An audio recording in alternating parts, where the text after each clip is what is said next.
کوئی اوقات نہیں تھی. برادران ملت اسلامیہ اعلیٰ حضرت کی زندگی کا مطالعہ کیجیے تو ایسے ایسے واقعات نظر آئیں گے جن کو سن کر ایمان تازہ ہو جائے گا. ایسے ایسے واقعات اس میں رسول کے ملیں گے کہ سینے میں محبت رسول پیدا ہو جائے گی. ایک واقعہ میں آپ کو بتاتا ہوں کہ اعلیٰ حضرت کی بارگاہ میں روزانہ بے شمار خطوط آتے تھے, خط آتے تھے, ان کو پڑھ کر سناتے تھے. ایک دن خادم نے عرض کی آپ کو کسی گپتا تالیاں لکھ کر بھیجی ہے. حضور کسی نے آپ کو برا بھلا لکھ کر بھیجا ہے. اتنا سننا تھا کہ میرے ایمان محبت کے چہرے پر پہنچ چھا گئی. میرے ایمان اس کو محبت کا چہرہ چمکنے لگا. آپ خوشی سے مسکرانے لگے. خادم حیران ہو جاتا ہے اور عرض کرتا ہے حضور آپ خوش ہو رہے ہیں, حضور آپ مسکرا رہے ہیں. اس گستاخ رسول نے آپ کو دعائیں نہیں دی, اس گستاخ رسول نے آپ کی تعریف نہیں کی بلکہ آپ کو گالیاں لکھ کر بھیجی ہے. تو سنو میرے امام اس کو محبت ارشاد فرماتے ہیں. اسی لیے تو میں خوش ہو رہا ہوں کہ یہ گستاخ رسول جس وقت مجھ پر گالیاں لکھ رہا ہوگا میرے محبوب محمد عربی کی توحید سے اپنی زبان روک کے رکھا ہوگا. برادران ملت اسلامیہ یہ امام خود رضا ہے, اپنی توحید برداشت کر لیں گے لیکن کوئی حضور کی توحید کرے تو یہ حدیث برداشت نہیں کر سکتے. اعلیٰ حضرت نے اپنی زندگی کا ہر ایک لمحہ عشق رسول میں گزار دیا.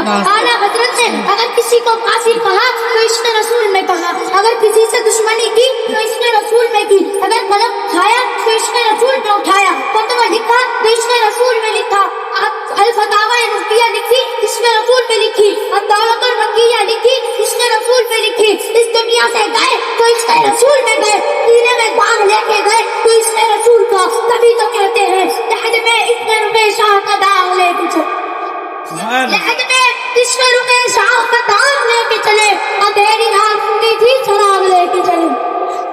برادران ملت اسلامیہ آپ تاریخ مطالعہ کر لیجیے. اعلیٰ حضرت جس فن میں قلم اٹھاتے ہیں وہابیت و دیوبندیت کو منہ توڑ جواب دیتے ہیں. جب مسئلے میں قلم اٹھاتے ہیں تو قائمین نظریت بنا دیتے ہیں. جب الدولت الحقیہ لکھتے ہیں تو دنیا وہابیت میں زلزلہ پیدا کر دیتے ہیں. جب فن شاعری میں قلم اٹھاتے ہیں تو دشمنان رسول کو اس طرح پیروی کرتے ہیں. دل کے رضائے خنجر و بوغار کا قبار, دل کے رضائے خنجر و بوغار کا قبار, پیدا سے کہہ دو خیر بنائے نہ کر کرے. برادران ملت اسلامیہ جب وہابی اور فیضی یہ لکھتے ہیں جس کا نام محمد یا علی ہو وہ کسی فقہ مالی کو مختار نہیں, اس کو کوئی قدرت حاصل نہیں, تو میرے امام اس کو مخاطب ہو کر کہتے ہیں کیا سورج پلٹے پاؤں پلٹے چاند اشارے سے بچان, سورج پلٹے چاند اشارے سے بچان, اجنی دیکھ لے قدرت رسول اللہ کی. برابران ملت اسلامیہ آپ تاریخ کا مطالعہ کر لیجیے. جب دنیا میں جمہوریت پھیلتی ہے تو ابراہیم خلیل اللہ پیدا ہوتا ہے. کیا بات ہے, کیا بات ہے, سبحان اللہ بول دیں سبحان اللہ. جب دنیا میں جمہوریت پھیلتی ہے تو ابراہیم خلیل اللہ پیدا ہوتا ہے. جب دنیا میں فرعونیت پھیلتی ہے تو موسیٰ کلیم اللہ پیدا ہوتا ہے. جب دنیا میں یزیدیت پھیلتی ہے تو امام حسین پیدا ہوتا ہے. جب دنیا میں دین الہی کا وجود ہوتا ہے تو مجدد الفسانی پیدا ہوتا ہے. اور جب دنیا میں وہابیت اور نجدیت جنم لیتی ہے تو امام احمد رضا. سبحان اللہ, سبحان اللہ. برادران اسلامیہ یہ وہ اعلیٰ حضرت ہیں جنہوں نے اپنی زندگی میں کبھی یہ نہیں کہا کہ حضور ہماری طرح تھے, کبھی یہ نہیں کہا کہ حضور کا علم ہماری طرح تھا, بلکہ جب بھی کہا تو یہی کہا سرور کہوں کہ مالک و مولا کہوں تجھے, سرور کہوں کہ مالک و مولا کہوں تجھے, تانے خلیل باغ لے جائے گا کہوں تجھے, تیرے تو وصف ہے بے تنائی سے ہے فرید, حیران میرے شان میں کیا کیا کہوں تجھے, لیکن رضا نے بد نسبت کس میں کر دیا, لیکن رضا نے بد نسبت کس میں کر دیا, خالق کا بد دخل کرنا آقا کہوں تجھے.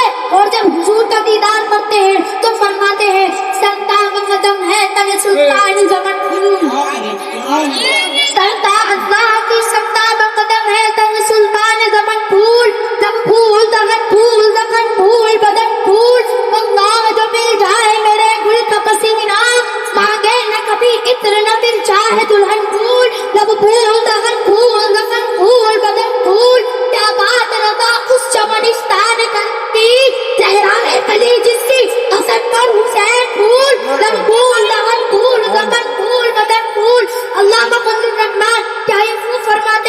شاہان زمانہ ایک طرف، شاہان زمانہ ایک طرف اور شان مدینہ ایک طرف ہے، نور کا جلوہ ایک طرف، مہتاب حلیمہ ایک طرف، افضل کی خطائیں ایک طرف، رحمت کا بھروسہ ہے ایک طرف. وآخر دعوانا الحمدللہ رب العالمین. میرے بولنے اور آپ کے سننے میں جو بھی غلطی ہو گئی ہو اللہ تبارک و تعالیٰ اسے معاف فرمائے. کلمہ طیبہ پڑھ لیجئے، لا الہ الا اللہ محمد رسول اللہ صلی اللہ علیہ وسلم. السلام علیکم ورحمۃ اللہ تعالیٰ وبرکاتہ.